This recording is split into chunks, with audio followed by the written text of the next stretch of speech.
नमस्कार।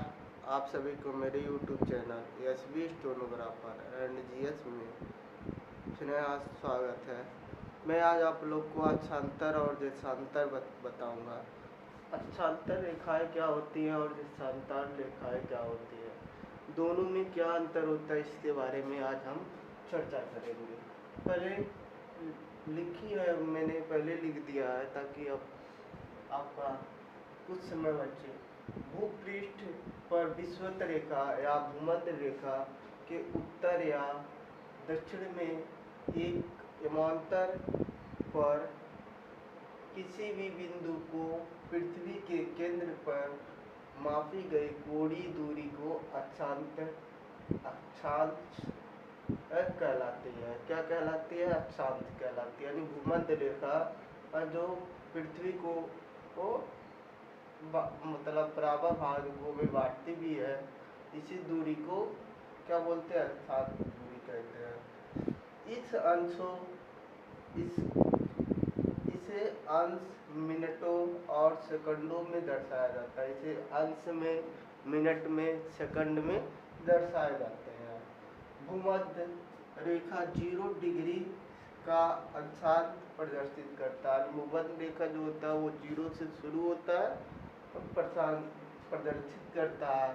यह पृथ्वी को दो बराबर भागों में बांटती है। पृथ्वी को क्या बांटते हैं? दो बराबर भागों में बांटा जाता है। अभी इसका मैं चित्र बनाकर आपको बता देते हैं। भूमध्य रेखा के समांतर ध्रुव तक तथा दोनों गोलार्धों को अच्छे वृत्त कहते हैं। क्या बोलते हैं? समांतर होते हैं और अच्छे वृत्त होते हैं। जो उनकी रेखाएं होती है वो सब बराबर होते हैं और अच्छे वृत्त के समांतर होती हैं का निर्माण करते हैं। यह वृत्त कहलाते हैं। उत्तरी और दक्षिणी गोलार्ध को 0 से 90 डिग्री तक पाई जाती है। जो उत्तरी होता है, दक्षिणी होता है, या 0 से 90 डिग्री तक पाए जाते हैं। चलिए देखिए, यहाँ ये रेखा है, ये भूमध्य रेखा, कर्क रेखा और मकर रेखा। ये दक्षिणी गोलार्ध, उत्तरी गोलार्ध, यानी 0 डिग्री सेल्सियस से शुरू होता है, 0 डिग्री से शुरू होता है और 90 तक जाता है, इधर 90 इधर। समझे? इस प्रकार जब 181 अक्षांश रेखाएं होती हैं, कितनी होती हैं अक्षांश रेखाएं? 181 अक्षांश रेखाएं होती हैं। उत्तरी गोलार्ध में 23.5 डिग्री उत्तरी अक्षांश कर्क रेखा और 67.5 उत्तरी डिग्री उत्तरी अक्षांश उत्तरी उप आर्कटिक तथा दक्षिणी गोलार्ध में 23.5 डिग्री दक्षिणी अक्षांश मकर रेखा होता और 67.5 दक्षिणी अक्षांश दक्षिणी के उपध्रुववृत्त कहलाते हैं। क्या कहलाते हैं? इसमें देखिए बहुत इंपॉर्टेंट है कि जब इस प्रकार की रेखाएं कितनी होती है? 181 रेखाएं होती हैं। इसे क्वेश्चन याद होगा। उत्तरी गोलार्ध में 23.5 डिग्री झुकी होती है, जिसके कारण यह किस रेखा पर झुकी होती है? कर्क रेखा पर। 67.5 उत्तरी अक्षांश उत्तरी उप आर्कटिक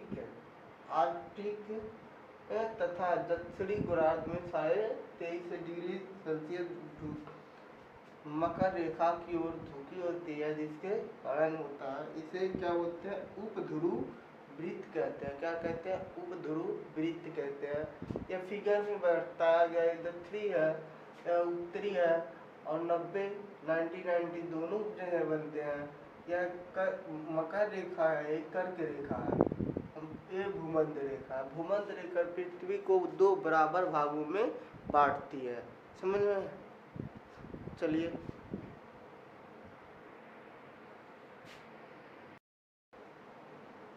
चलिए देखिए, प्रत्येक 1 डिग्री के अक्षांश दूरी जो अक्षीय दूरी होता है लगभग 111 किलोमीटर होता है। 111 किलोमीटर होता है, यानी 1 डिग्री बराबर 111 किलोमीटर। तो आप समझ ही सकते हैं जो पृथ्वी के गोलाकार होने के कारण भूमध्य रेखा को से ध्रुव तक भिन्न भिन्न में मिलती है, भिन्न भिन्न मिलती है, समझे। यानी 1 डिग्री का एक डिग्री जो प्रत्येक अक्षीय दूरी का जो अक्षीय दूरी होता है 1 डिग्री लगभग 111 किलोमीटर के बराबर होता है, समझ में आया। उसके बाद चलिए अब पढ़ते हैं देशांतर। देशांतर में क्या होता है, किसी स्थान की कोणीय दूरी प्रधान एमांतर के पूर्व या पश्चिम में होती है, देशांतर कहलाती है।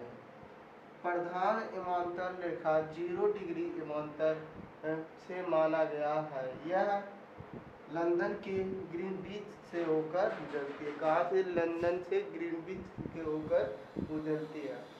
0 के दोनों ओर इस अवस्थी तक एमांतर रेखाएं होती हैं जो कुल मिलाकर 360 डिग्री होती है। क्या होती है? कुल मिलाकर 360 डिग्री होती है। नोट करिए। चलिए देखिए देशांतर रेखा है, देशांतर रेखा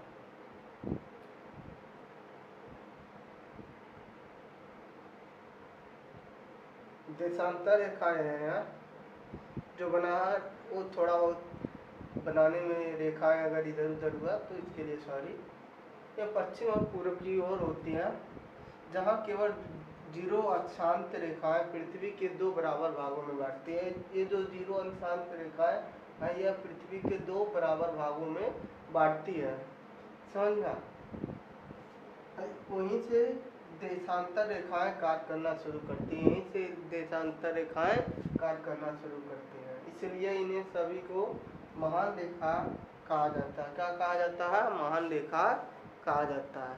ये देशांतर रेखा 0 से शुरू होता है, ये पूर्व पश्चिम की ओर होती है। ये ग्रीनविच मध्य रेखाएं होती हैं। इसे तो आपको पहले हमने बता दिया है, इससे पहले ही देख लीजिए।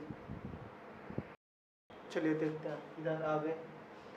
एक देशांतर की भूमध्य रेखा पर की दूरी 111.32 किलोमीटर होता है।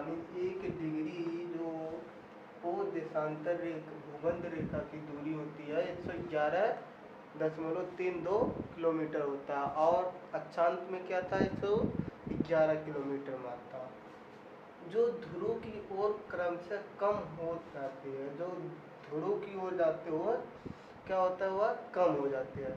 ग्रीनविच की रेखा के पूर्व से पश्चिम 180 और 118 तक के सभी देशांतर पूर्वी देशांतर एवं पश्चिम की ओर स्थित सभी देशांतर पश्चिम पूर्वी देशांतर कहे जाते हैं। यानी जब जो भी होता है पूर्वी और पश्चिमी देशांतर कहे जाते हैं।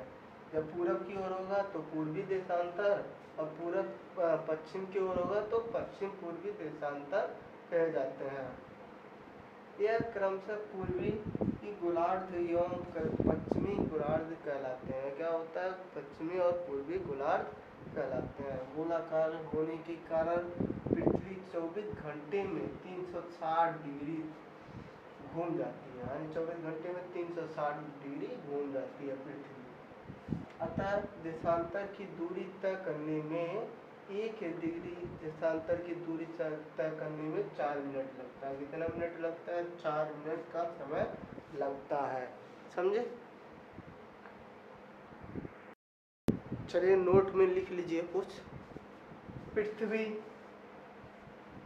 पश्चिम से पूरब अपनी धुरी पर घूम रही है। पृथ्वी कहाँ कैसे घूमती है? पूरब पश्चिम से पूरब की ओर अपनी धुरी पर घूमती है। अतः पूर्व का समय आगे, जो पूरब का समय होता है वो आगे होता है की ओर, तथा पश्चिम की समय पीछे की ओर रहता है। क्या होता है, जो पूरब का समय होता है वो आगे की ओर होता है और पश्चिम का समय अब पीछे की ओर रहता है। इसी कारण पृथ्वी के सभी स्थानों पर यही कारण है कि पृथ्वी के सभी स्थानों पर समय में भिन्नता देखने को मिलता है। यानी जो होता है समय में भिन्नता, यानी अलग अलग समय देखने को मिलता है। यहाँ अलग है टाइम, भारत में टाइम 12 बज रहा है तो कहीं 12:10 होगा, कहीं 12:20 होगा। ऐसे ऐसे हर अलग अलग देशों में देखने को मिलता है। प्रत्येक 15 डिग्री देशांतर पर 1 घंटे का अंतर पाया जाता है। प्रत्येक 15 डिग्री देशांतर यानी देशांतर रेखा पर जाने पर, जैसे देशांतर रेखा होती है 15 डिग्री पर जाने पर, तो 1 घंटे का जो होता है 1 घंटे का अंतर आपको मिलेगा का अंतर होता है। इस प्रकार 0 डिग्री से 180 पूर्व की ओर जाने पर 12 घंटे की अवधि लगती है। यानी 0 से 180 अंश के पूरब की ओर जाने पर 12 घंटा की अवधि लगती है। यानी कितने घंटे की अवधि लगती है, 12 घंटे की अवधि होती है। अब वही है, तथा यहाँ ग्रीनविच के समय में 12 घंटे आगे होता है। जो ग्रीनविच होता है, ग्रीनविच लंदन का है, लंदन में है, जो 12 घंटा आगे है। इस प्रकार 0 से 180 पश्चिम की ओर जाने पर ग्रीनविच की समय 12 घंटे पीछे की समय मिलता है। वह जो भी मिलता है 12 घंटा पीछे। भारत में अगर 12 हो रहा होगा तो वहाँ 12 से 24 हो रहा होगा। बस यही कारण है कि 180 पूरब एवं पश्चिम की देशांतर रेखा 24 घंटे अर्थात 1 दिन रात का अंतर होता पाया जाता है। यही कारण है जो होता है हमारे देश एक दिन का अंतर पाया जाता है। आज का वीडियो कैसा लगा आप लोग कमेंट करके ज़रूर बताइए। आज के लिए इतना ही, मिलते हैं नेक्स्ट वीडियो में, तब तक जय हिंद।